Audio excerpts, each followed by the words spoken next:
अस्सलाम वालेकुम जनाब। वालेकुम सलाम। नबी बिया को धोया और अमेरिका को भी धोया और हिंदुस्तान के सामने नंगा होकर सोया। जनाब, पड़ोसी की एक मैच छोड़ो, मगर ये T20 कप अपना है।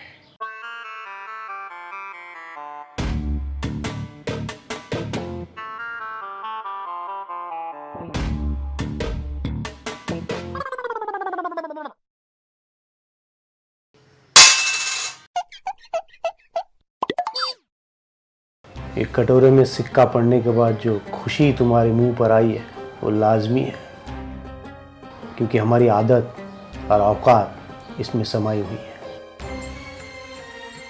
T20 वर्ल्ड कप जीतना, उसका ख्वाब देखना मतलब ज़मीन पर बैठकर ऊंट का पिछवाड़ा चूमने जैसा है। अपने पिछवाड़े से पहाड़ मत खोदो। बकरी की लेंडी सूखने के बाद सिर्फ गोल होती है, फुटबॉल नहीं होती। जनाब, ये हमारे मुल्क की बेइज्जती है। छिपकली के अंडे जैसी इज्जत है हमारी, आगे तो भी धोने का काम नहीं। जनाब, इस बार हमारे मुल्क की ताकत दोगुनी हो चुकी है। बाबर, फजर, अख्तर आखिरी तक बल्लेबाजी है। अरे लोग बल्ला तो लेकर जाते हैं, बाद में पीछे से लेके आते हैं और हिंदुस्तान के सामने बवासीर जैसे नजर आते हैं। जनाब, अगली बार अफरीदी है, इन सब की डंडी कूल कर देगा। अरे वो मुंह में अंडे लेकर सोता है, पहले तो उसके मुंह का पंक्चर बनाओ, उसमें हवा डालो। चूहे के बिल जैसा मुंह है उसका, हिंदुस्तान ने कितनी बार उसमें घुस घुस के मारा है। जनाब, आप डरते हो पड़ोसी मुल्क से? तुम्हें कब्ज की शिकायत थी, ऑपरेशन सिंदूर हुआ, दूर हो गई। हाँ जनाब, नीचे केले डालने पड़े तब जुलाब बैठी है जनाब। नीचे मतलब? पेट में केले डालने पड़े जनाब। क्या हम एक बार में आर पार नहीं कर सकते? धीरे धीरे मारने का मजा ही कुछ अलग होता है।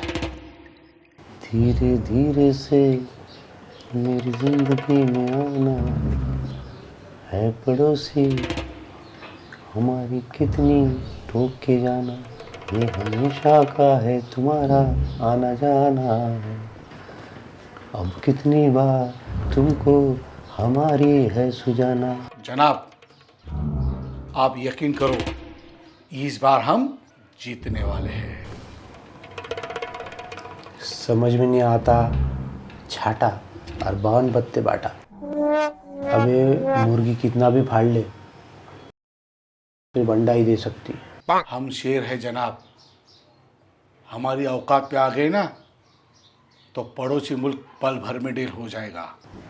संदेशे आते हैं, हमें तड़पाते हैं, पड़ोसी आते हैं, हमारी ठोक बजा कर जाते हैं और फिर चिल्लाते हैं, मैं वापस आऊँगा, मैं वापस आऊँगा, मैं क्यों वापस अपनी मरवाने आ जाऊँगा, मैं तो मैदान छोड़कर भाग जाऊँगा। वही हमने किया। नहीं जनाब, हम इस तरह हथियार नहीं डाल सकते। 100 दिन भेड़ बकरियों से जीने से अच्छा एक बार शेर की तरह जियो। तो फिर बॉर्डर पे जाओ, अपनी आड़ मरवाओ।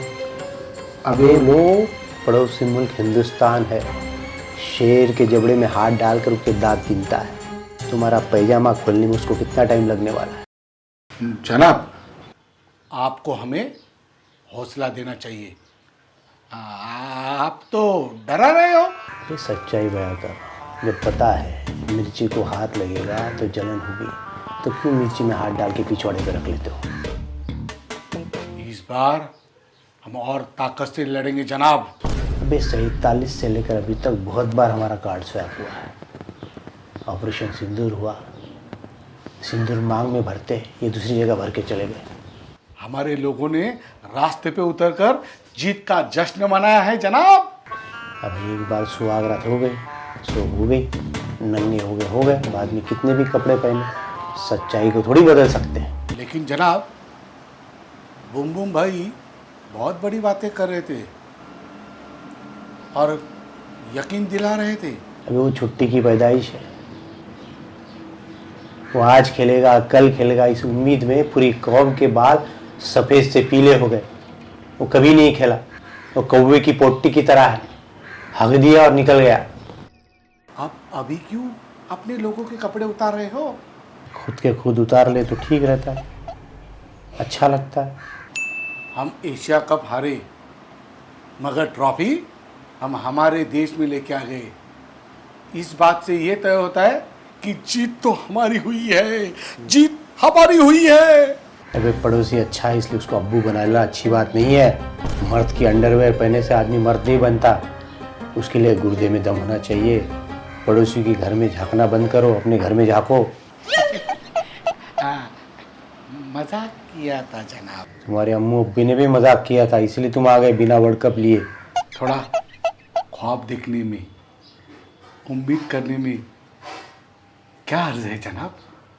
तेरा ख्वाब देखना गलत नहीं है, लेकिन सच्चाई ये है कि हम हिंदुस्तान के आगे कुछ भी नहीं है। अगर हम पर भी लगा लेना तो भी हम उनसे ज़्यादा ऊंचा उड़ नहीं सकते। लेकिन सोचो जनाब, हम पड़ोसी मुल्क से ऊंचे उड़े तो क्या होगा? बाज की तरह। फिर हमें बात से मरवानी पड़ेगी। जमीन पर ही ठीक है जनाब, जमीन पर ही ठीक है जनाब। बाबर की बेहतरीन पारी अभी आनी बाकी है।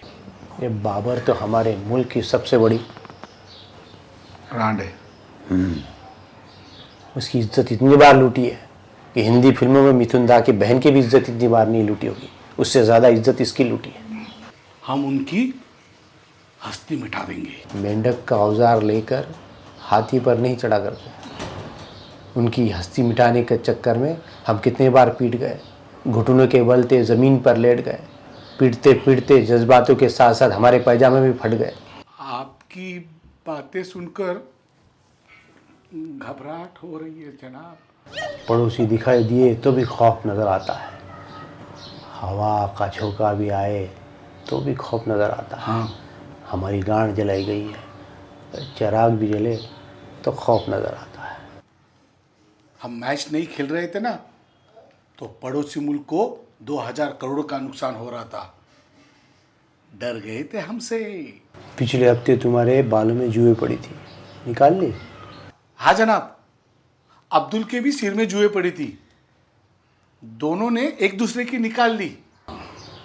अब ये बातें तुम्हारे मुंह से अच्छी लगती है, तुम्हारे मुंह को भी अच्छी लगती है। 100-200 करोड़ की बात किया मत करो, तुम्हारे बीड़ी छाप मुंह पे अच्छी नहीं लगती। ये जो लीग वाला मैच है ना, हम पड़ोसियों को भीख में दे रहे, फाइनल में हमें जाना है। बे नीदरलैंड के खिलाफ खेलते खेलते हमारे देश की जीत मुंह में आ गई थी, पड़ोसी हिंदुस्तान ने पीछे से डाल दी। फिर भी नीदरलैंड के खिलाफ जीत गए जनाब। एटीट्यूड रात भर, परफॉर्मेंस झाड़ भर, 4 चवन्नी घोड़े पर, पड़ोसी रखते हमें अपने घुटनों पर। बेटा क्यों चलती है पवन, क्यों झूमे है गगन, पड़ोसी हर बार हमें ठोक के जाए, उसकी वजह तुम जानो ना हम। तुम्हें एक बात समझ में आई?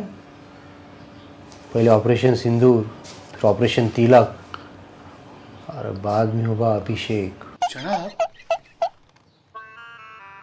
अभिषेक में क्या करते हैं? सब भस्म कर देते हैं।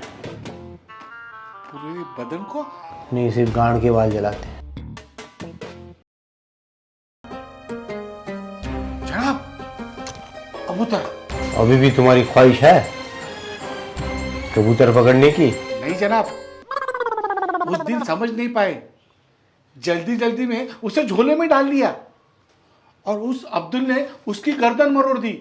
अब्दुल ने उसकी गर्दन मरोड़ी और सबकी गर्दन टेढ़ी हो गई। ओ, ड्रोन था हिंदुस्तान का, हिंदुस्तान का नया तोहफा, एक और नया सदमा। पता नहीं आगे क्या होगा।